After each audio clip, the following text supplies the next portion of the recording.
All right. Okay. It's Tool Time Tuesday, session 88. It's our 2024 series.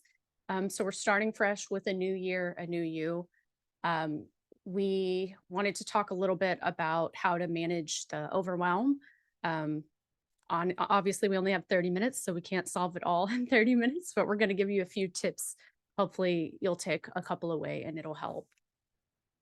And feel free to comment and add to the chat as always. I'm Larissa Gann from the Research Medical Library, and my co-host is Leslie Moore, also from the library. Please reach out to us if you have questions. I had two good questions this morning, specific to things we've talked about in tool time, so I was able to help pretty quickly with the resources we have. But we also answer questions about research, writing and publishing, literature searching. We know a lot of stuff, so just reach out and we'll try to help you. On Thursday, there is going to be a Teams session, so navigating the new teams. This has been posted on the Tool Time Tuesday team, and it is on the inside calendar as well. So don't forget to check out the inside calendar for upcoming events, because there's a lot going on and things that you might want to join in. But if you want to check out the new teams, learn a little bit more about it, you can find that on the inside calendar, and that's on Thursday. Tomorrow, I didn't put this in my slides, but tomorrow's the Live Your Best Life Fair. That is on site. So if you're on site tomorrow, you're probably going to want to walk over to that and check it out. That's also on the inside calendar, and I'll post that to Teams as well. Just wanted to mention a few upcoming classes. We have two new EndNote classes. One is EndNote for authors and one is EndNote for administrative assistants.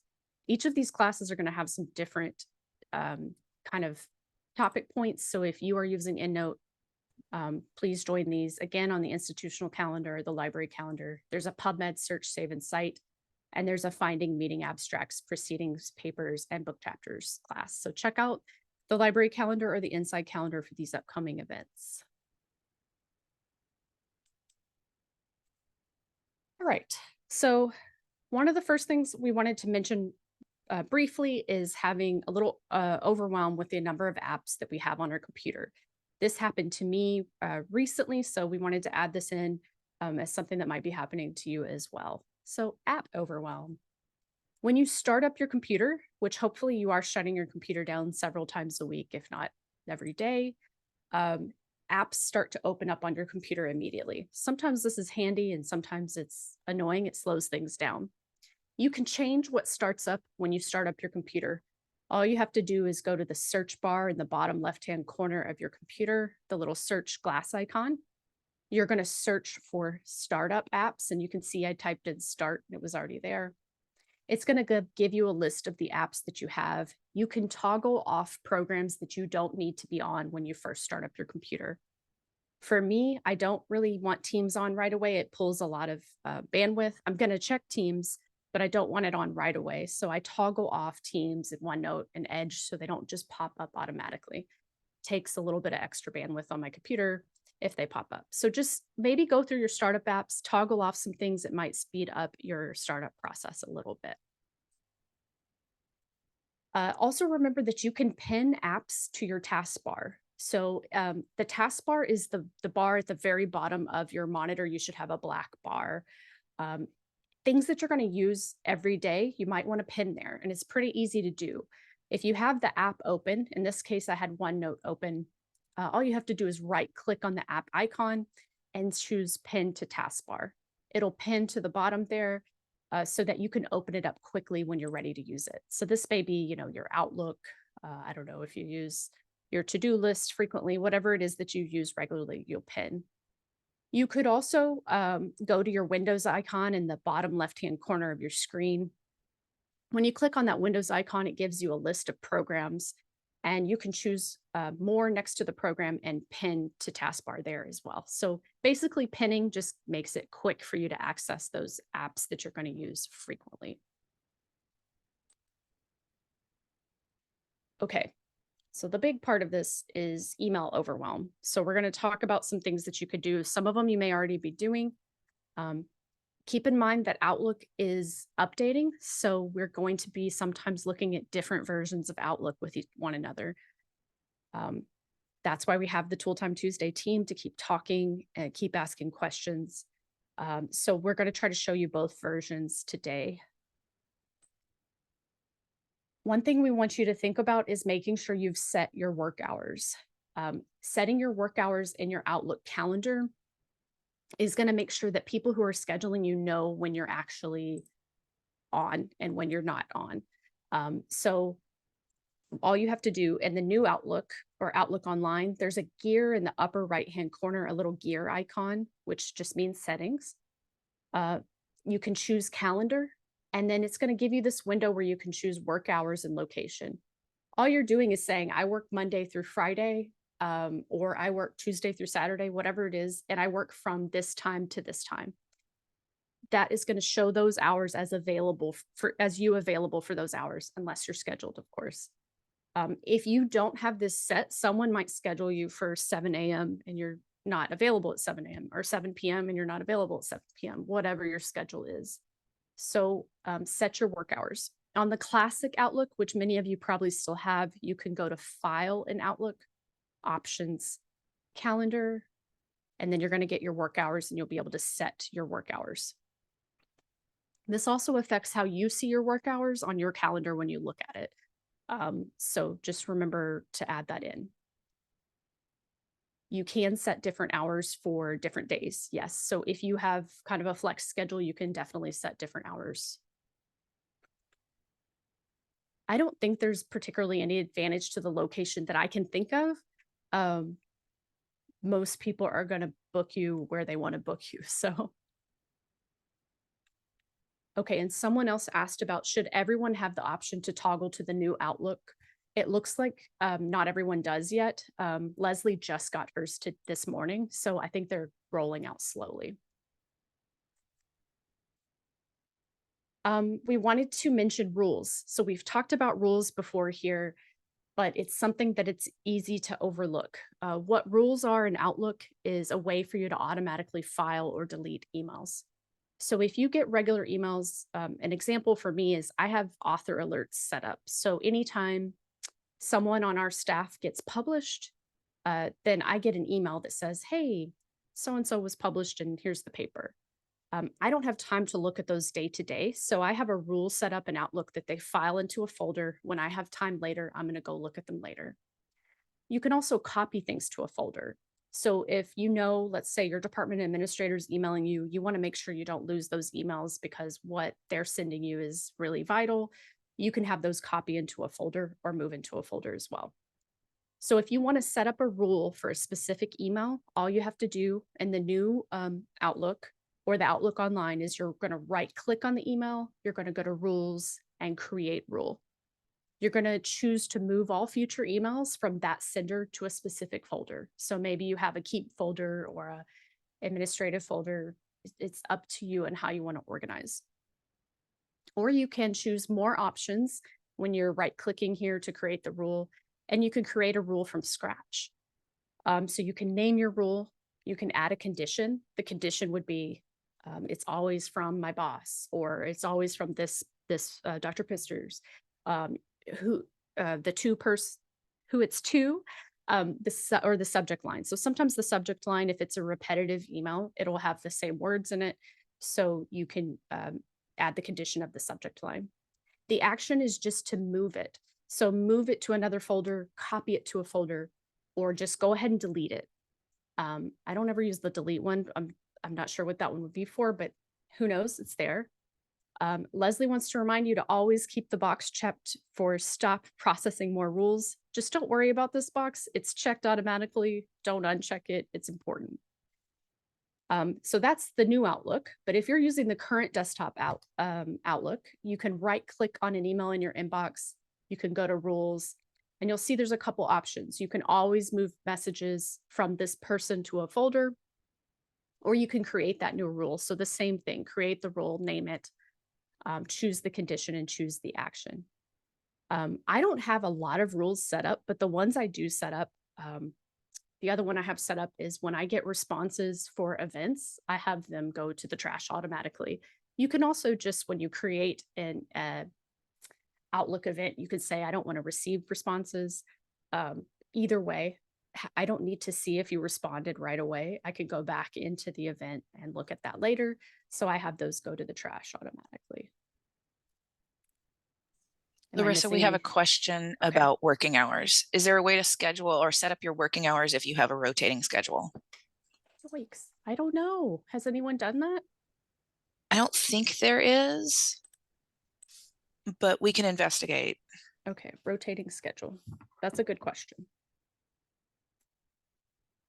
Because that's real life. Okay, we will check on that. And don't worry, we're going to send out the slides too to share these steps with you.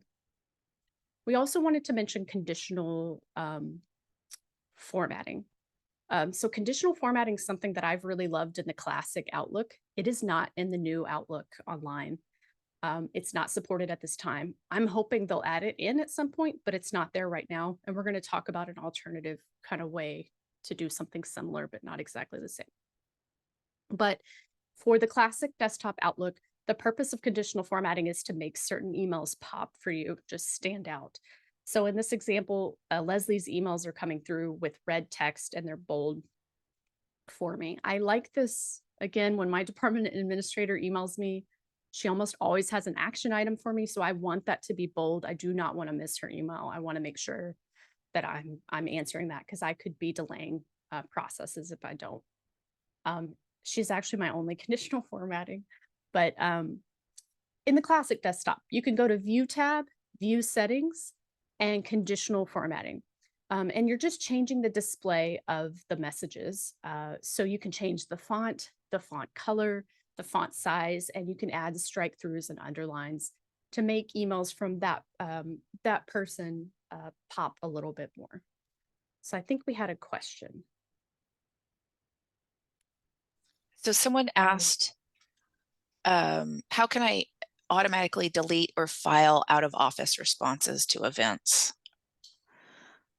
And I think you can use the ignore. Automatically delete or file out of office responses to event. Yeah, so you know how you But send out an event and you get a bunch of out of office replies? Oh, yes. You can, I'm fairly certain you can set up a rule, but I think you can also use ignore, which is probably faster. We'll have to test this. We'll have to test it. You can, I use a rule to have things go to the trash, like responses from emails. So I think you could do that for out of office. But we'll look at the ignore as well. So what happens to the rules and formatting in the new Outlook? I think Anna will talk about this more on February 6th. Most of mine transferred. My rules did transfer. There was something that didn't transfer. Obviously, the conditional formatting did not transfer. Yeah, it's like it never even existed. Okay. Yeah, so it looks like several people have set up rules for out of office replies, so they go to the trash and you're not getting that deluge. One other way that you can sort of make things stand out is to categorize. You can right click on any email and you can add a category to it. This screenshot right here is from the classic Outlook, the one that most people are using right now. Categories are created by you, so you get to choose the color and the name of the category. In the new Outlook, when you categorize, you'll see that it will pop up the little box. It's not super bold, but it does add that color and the little box of what you've named it. And you can sort then by those categorized emails to find them that way. So categorizing is another way just to make things pop a little bit more.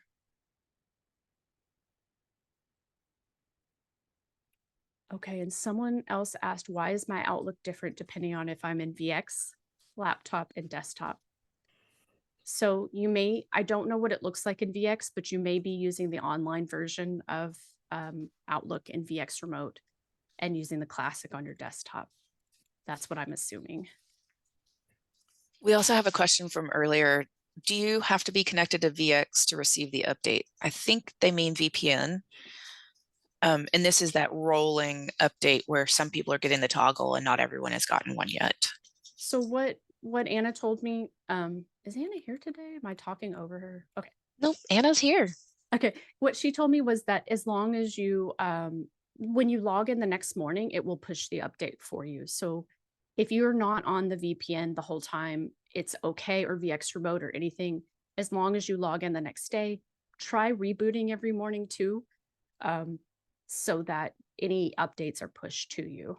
So don't stress about staying on the VPN or VX or anything. Definitely, when you're not at work, you should not be stressing about that. You can always reboot. Um, okay.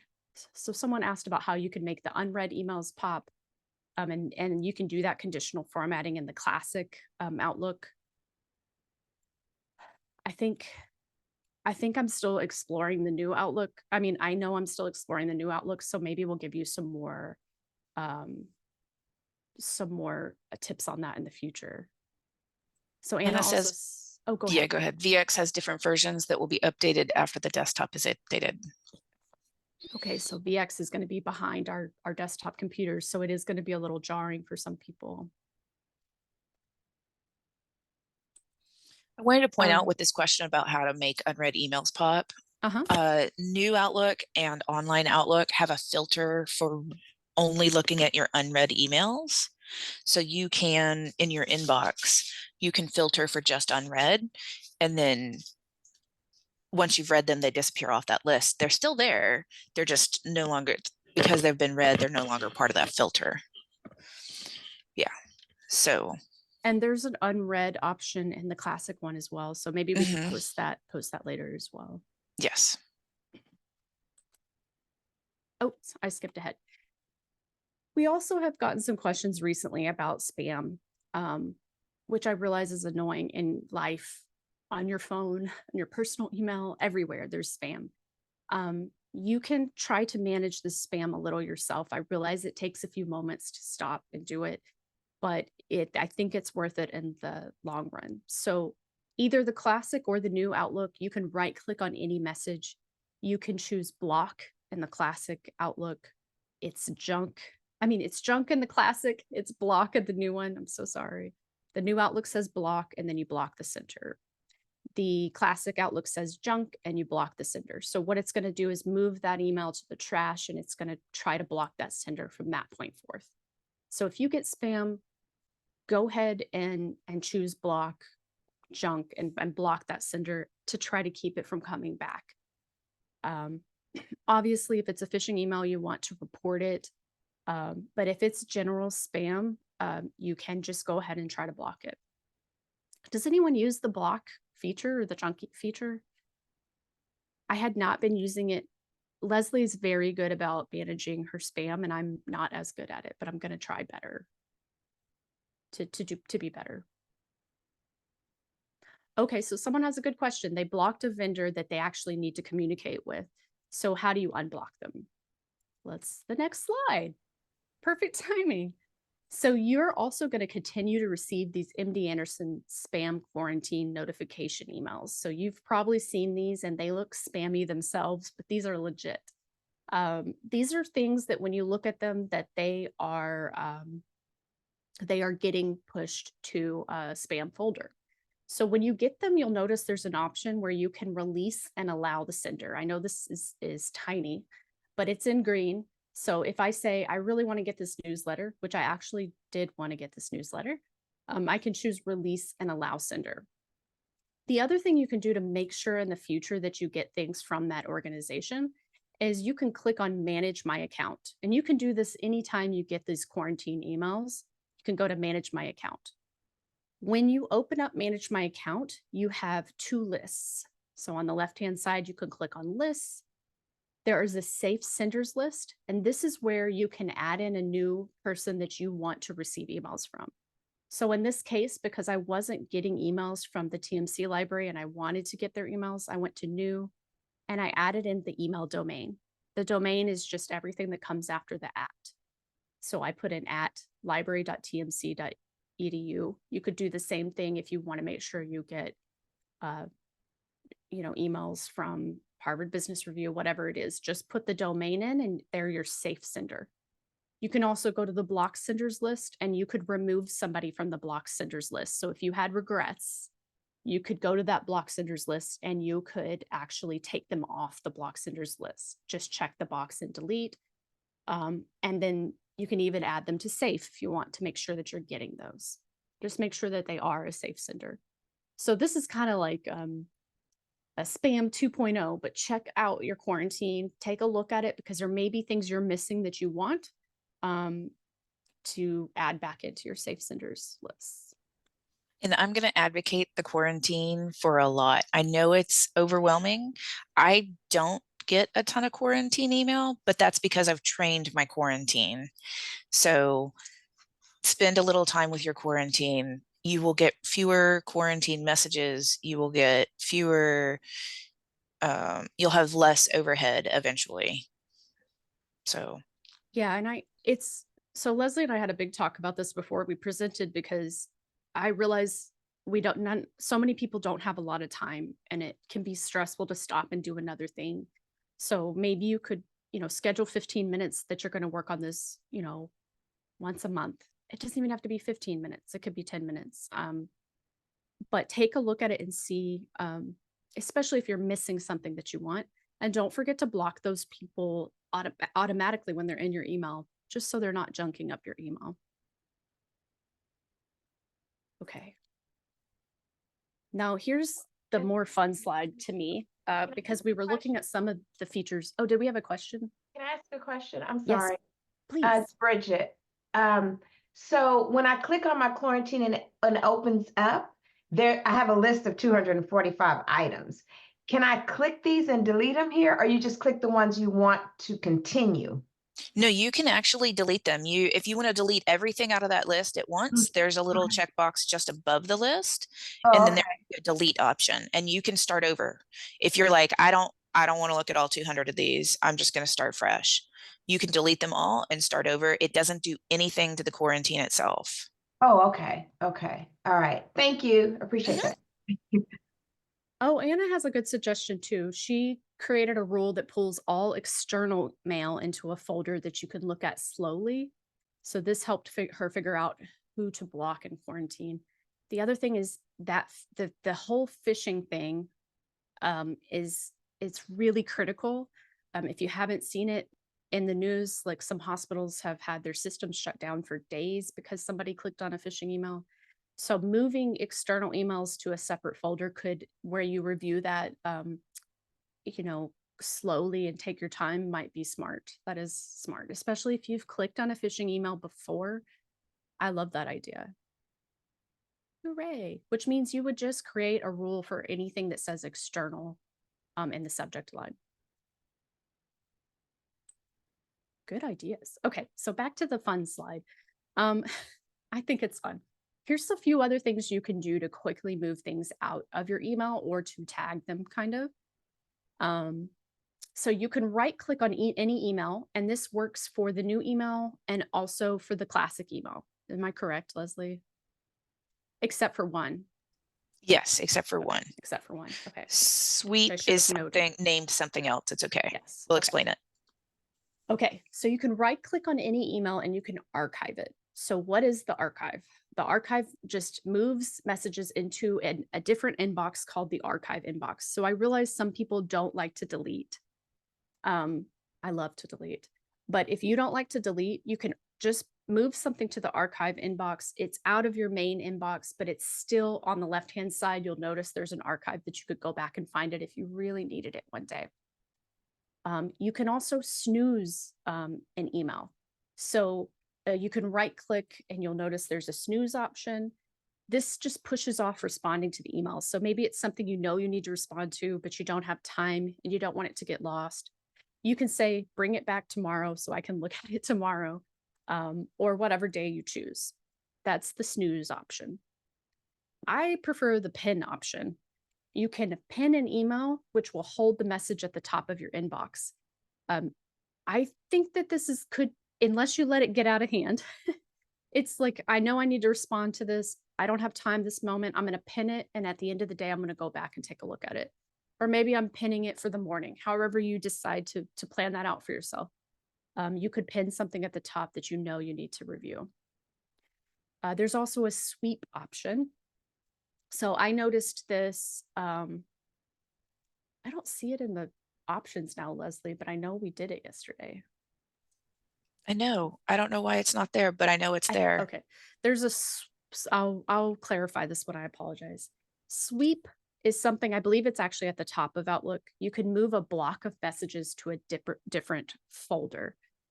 So if I got a string of messages from Leslie, and I want them out of my inbox, but I want to save them, I could sweep and just move them all at once into a folder. So you know how sometimes you're emailing back and forth and it goes on forever, but you need to document that conversation for a future project. This sweep option will help you do that. And ignore. Ignore is great. So if you start getting emails that are not meant for you, you're not meant to be in on that conversation, somebody does reply all, and we've all had that happen, you can select ignore, and it's going to delete the message and all future messages on that email thread. So if you get pulled into a conversation that you should not have been pulled into, I think that's probably happened to all of us. You can choose ignore and it'll delete the message.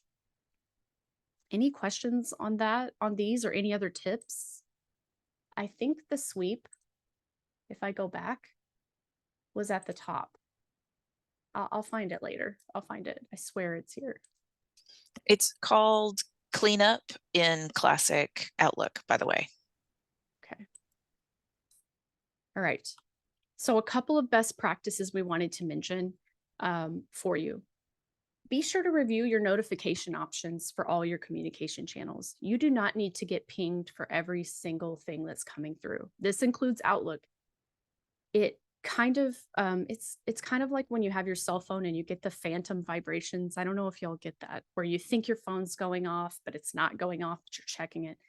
Turn off the notifications on your email. Almost everything can wait, or they will call you if it's emergency, right? So try to turn off the notifications. If you can't find how to do this, please ask on the team and we'll share instructions for you. Remember to update your Zoom in the Zoom app. Do this, every once in a while, check the Zoom app, and there is under settings, updates for Zoom. Restart your computer frequently. This is going to push new updates. So I know there's some of you who don't shut your computer down. I know you're here. You don't have to admit it, but you need to restart your computer frequently to push new updates. It might help things move a little smoother for you. At the end of each day, don't forget to, someone admitted to it, at the end of each day, don't forget to restart, shut down, or disconnect from the VPN. So one thing that we've had a couple people report is they're getting duo pushes late at night. And that is most likely because they did not disconnect from the VPN at the end of the day. And it can make you panic, like somebody's breaking into my computer or trying to hack. Just disconnect from the VPN or shut down so you don't get those duo pushes when you're not using it. Also, don't click on a duo push unless you know you sent the duo push. I know you've heard that before, but just a reminder.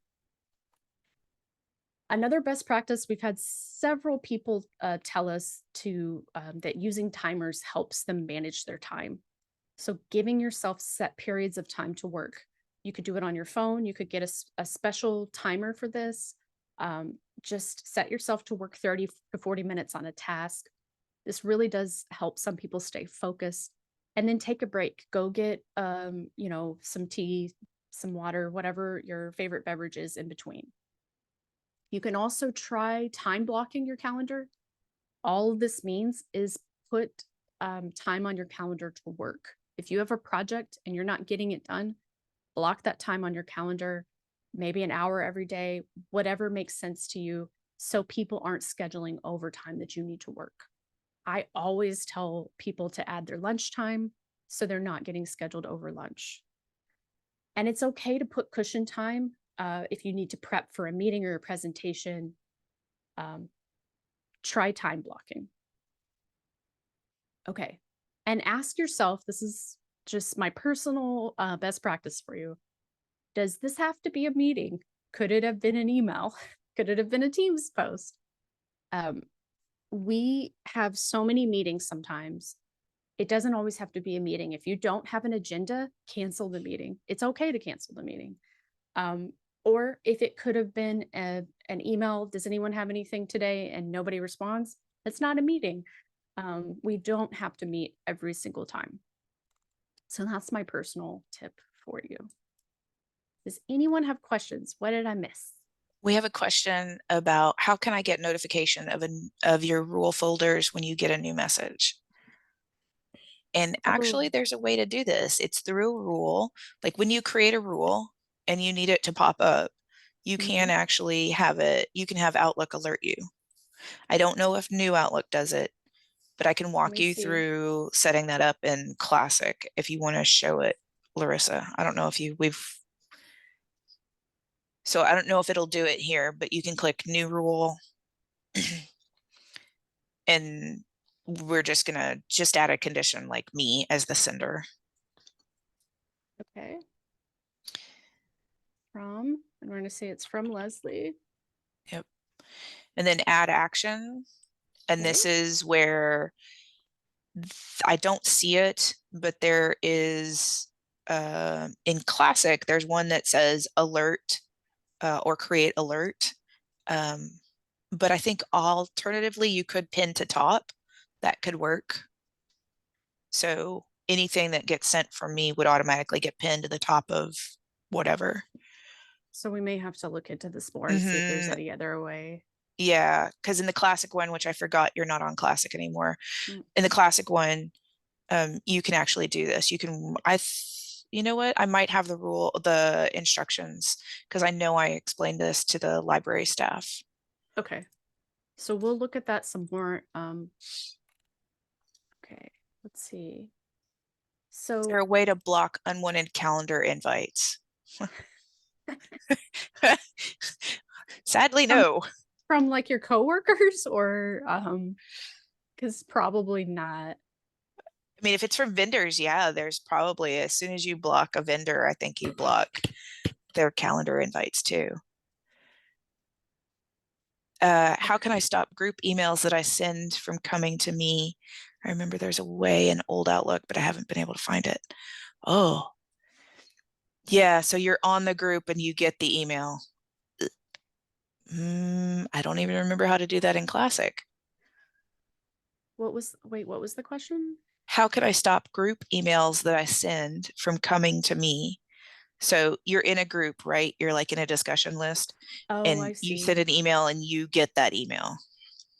Okay, we're gonna have to look at that one too. Yep. I create folders for my execs, make the folders a favorite, and create a rule for all their communication to go there. It's automatically highlighted. I get notified automatically. Well, that's good. Someone was saying that they do this. This is good. How can I stop email invites for staff who have retired? Oh, wow. Okay. So if they've retired and they still have an email invite, I don't know. Anna, do you know that one? That may be a for info question.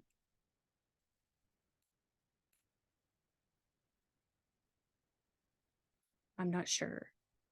She may be in another meeting. Anna says it should be deactivated. Okay. So my question about this email invites, is this email invites, the person who's retired had those like perpetual invites, and so those invites are still happening? Yeah, it looks like the email, the invites. Okay, there was one meeting where the person who had retired was a part of a group